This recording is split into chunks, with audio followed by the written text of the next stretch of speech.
So, Youkai has heard that you are tired of the drawn-out YouTube videos of Amazon's New World. We've all seen them. They take a dozen or more minutes to tell you the same thing over and over again. How to level, get rich, yada yada yada. Or they take a 2-sentence Twitter from Amazon Game Studios and milk it for half an hour of speculation. Consider yourselves blessed. Here is Youkai's New World Beginner Guide to 25, in under 7 minutes. Skip the tutorial. Bam, you're on the beach. Gather enough flint and greenwood from bushes nearby so you can craft all of your flint tools. Quest your way to town. Level 9 you meet the faction. Level 10 you join a faction and can PvP. Flagging for PvP gives you 5% EXP boost for everything. Harvest everything, always. It grants experience and is well worth your time. The more you harvest, the higher level nodes you can collect. This is the New World way. Welcome to Aeternum. Repeatedly harvesting unlocks the ability to see node locations on your compass at the top of your screen. Use this. Saltpeter is used for gunpowder is found in caves, usually bear or wolf dens. Briar is found near water. Rivers are a good source for this. The commonly sought after hemp is a plant with a purple head, tall stalks, and distinct petals. Find this near water in the forest, and especially in watery plains, marshes, lush grasslands, again, near water. Hemp equals fiber. Fiber is used for linen, mainly while weaving or turning in quests. Feathers are used for crafting arrows. Kill turkeys.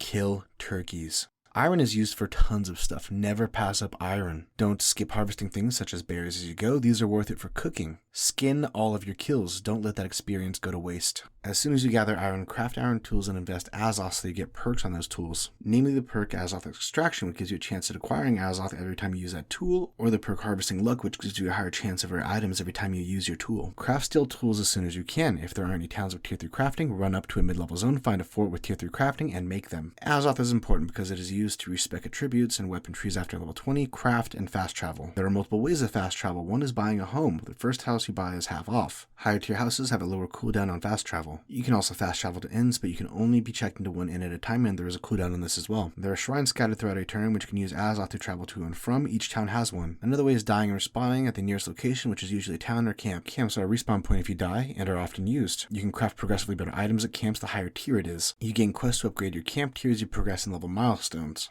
Territory standing is gained by questing and doing things in each region of the map. Always take the storage increase card when available. The flat experience boost card is not a great option. Increasing territory standing cards are good, and you get experience towards your character level every time your territory standing level increases. Trading is usually done in beginner or central zones such as Windsward. Don't bother increasing trading or crafting in towns you don't see yourself doing these things in. The main types of quests are main story quests, town board quests, and faction quests. Side quests and recipe quests are occasionally worth doing. Main story quests can be done along the way. You'll need to do main story quests to level 23 so you can acquire the Azoth staff and key necessary to open the Amrine Excavation, which is the first dungeon.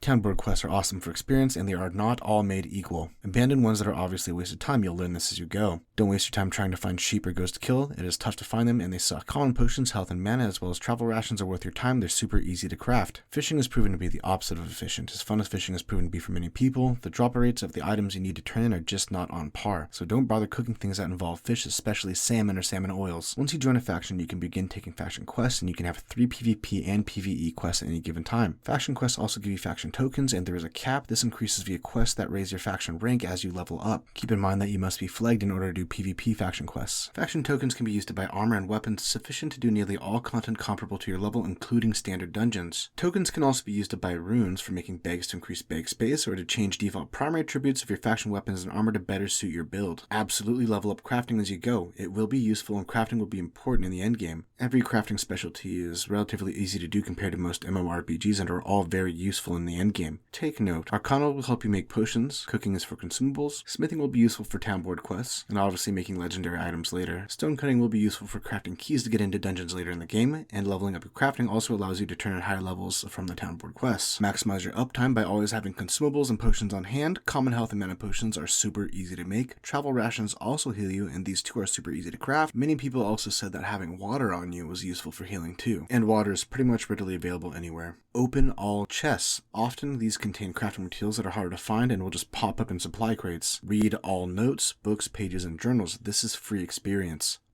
Pin quests on your journal that are near each other. Maximize the efficiency of your leveling path this way. The pinned quest marker will change when in range. This lets you know when you're getting credit for killing or collecting things. There are 6 attributes. Each is tied to specific weapons. Some weapons have a primary and a secondary attribute. Investing more into these attributes combined with gear and other boosts grants you bonuses from thresholds. Pick 1 or 2 that go well with your weapons and playstyle, and don't spread yourself too thin. Outside of standard critical damage, headshots are free damage with ranged weapons because they critical as well. Hitting enemies from behind also does critical damage and is often referred to as backstab damage. There are 3 categories of armor weight. You can mix and match a bit, but not a lot. For example, with a medium chest and light head, arms, legs, and boots, you're still considered to be in the light category of armor. During the open beta, it was changed that you also heal more while in light armor. You do more damage in light armor as well. Medium armor grants a smaller damage boost than light at the trade of some more armor, and you just take less damage in heavier armor. You also do an actual dodge while in light armor. While in medium armor, you do a short hop instead of dodging. And when in heavy armor, your hop becomes a short quick step or side step. Skills or weapon skills that grant grip make your character immune to hard crowd control effects except for stun, and it basically makes it so your attacks cannot be interrupted. Skills that grant rend reduce your target's armor, allowing you to do more raw damage once calculated. Dying does damage your gear. This is important because you are often dying to quick travel. Salvaging the more common drops and those not worth selling on the trading post give you repair points. Unless you die a lot, including in open world PvP, you probably won't run out of repair points.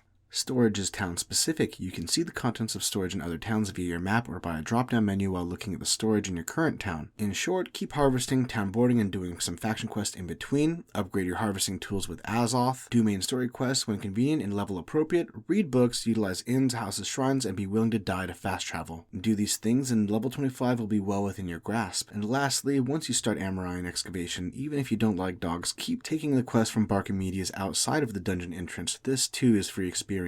That's it, as promised, under 7 minutes. I'll see you all on the 28th in Aeternum.